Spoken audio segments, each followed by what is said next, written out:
आलोचना करने आम सहित फोनलाइन जुगे आईएमडी अधिकारी मृत्युंजय महापात्र जोड़ी होती आपको स्वागत कर श्रीजुक्त महापात्र कनक न्यूज को। तो जो भाव में वर्तमान समय पाखापाखि 570 किलोमीटर दूरतार रही गोपालपुर ठारू तितली अन्य पक्ष आकलन कर घंटा प्रति 10 किलोमीटर बेगर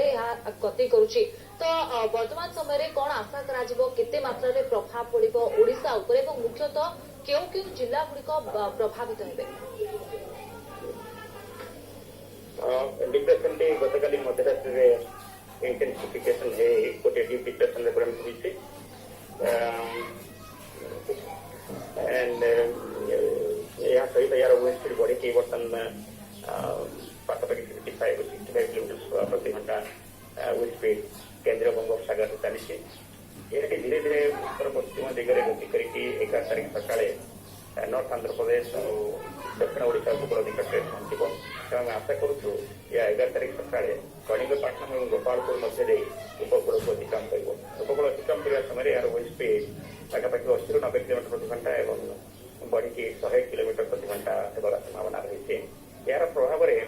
आज राति दक्षिण ओडिशा उपकूल किसी अंश वर्षा हो पारे किंतु 10 तारीख 11 तारीख दक्षिण ओडिशा उपकूल जो जिला सब रही सेठारे प्रबल प्रतिप्रबल वर्षा केतक स्थान में हो पारे और गोटे गोटे जगह अत्यंत प्रबल वर्षा अर्थात 20 सेंटीमीटर वर्षा होगा संभावना रही है। पवन बेग अधिक थी हेतु समुद्र अशांत रण मत्स्य भाई मान समुद्र उचित नुहे जो मैंने बाहर अच्छा समुद्र उपकूल को फेरी आसला उचित।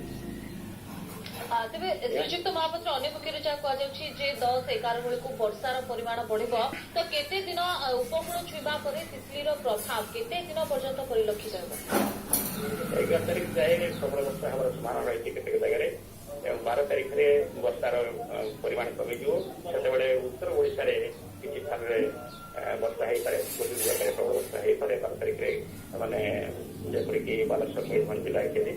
ना पूरा ओडिशा 12 तारीख में वर्षा परिमाण पूरा कमिजिव हेवी रेनफॉल संभावना दक्षिण ओडिशा और केन्द्र ओडिशा रही आम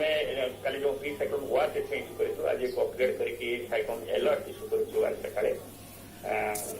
जेहेतु आम बर्तमान जो क्रॉस कर कलिंगपट्टनम गोपालपुर मध्य 11 तारीख सकाଳେ तेज जहाँ कहुची श्रीजुक्त महापात्र जे आंध्र प्रदेश जो कलिंगपट्टनम रही मात्र 530 किलोमीटर दूर रही अन्य पक्ष ओडिशार गोपालपुर ठार 570 किलोमीटर दूर रही तो आंध्र उपकूल छुईवा यार प्रभाव ओडिशा उपर बढ़ो कह कि यह उत्तर पश्चिम दिग देकी उत्तर आंध्र प्रदेश और दक्षिण ओडिशा उपकूल कलिंगपट्टनम गोपालपुर मध्य अतिक्रम कर 11 तारीख सकाଳେ तापर यह उत्तर पूर्व दिग को मुहाइब एवं वेस्ट बेंगल आड़ को गति कर।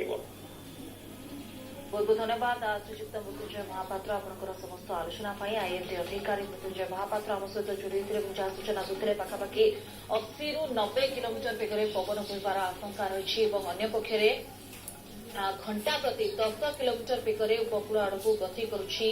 गभीर अवपात तितली और बात्यार ना जहाँ दिखाई तितली माड़ी आसुची कहुची डीप डिप्रेशन गोपालपुर ठारू दक्षिण पूर्व दिगरे 570 किलोमीटर और आंध्र प्रदेश कलिंगपट्टनम ठारू 530 किलोमीटर दूर रही 11 तारीख सकाळे 24 घंटा मध्य ओडिशा उपकूल छुईब आंध्र प्रदेश कलिंगपट्टनम ठारे छुईवा वर्षा होबार आकलन जहाँ कर आज 4टी जिला को येलो वार्निंग दि जाइथिबा बेले आसंता काली 5टी जिला को रेड वार्निंग जारी करा जाइछि।